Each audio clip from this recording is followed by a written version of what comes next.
Sinagot naman ng ilang senador ang mungkahi ng ilang kongresista na magsagawa ng joint investigation tungkol sa war on drugs ng nakaraang administrasyon. Yan ang balitang pambansa ni Daniel Manalastas ng PTV. Daniel? Yes, Alan, sinagot nga ng ilang senador ang mungkahi ng ilang kongresista na magsagawa ng joint investigation kaugnay sa war on drugs ng nakalipas na administrasyon. Aminado si Senate President Francis Escudero na tempting ang mungkahi ni Congressman Ace Barbers pero wala raw kasing probisyon sa kanilang rules para sa joint investigation. Ang Senate Blue Ribbon Committee ang mangunang komite sa Senado na sisiyasat sa war on drugs.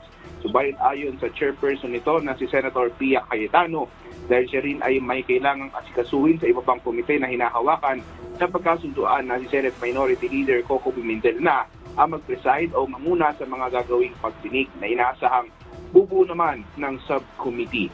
Ayon kay Senator Pia, ang issue sa illegal na droga at ang effort ng nakalipas at kasalukuyang administrasyon para mapigilan ito ay mahalaga para sa ating mga kababayan. Bibigyan daw ng Blue Ribbon Committee ng atensyon ang usapin. Mula sa PTV, Daniel Manalastas para sa Balitang Pambansa. Maraming salamat, Daniel Manalastas.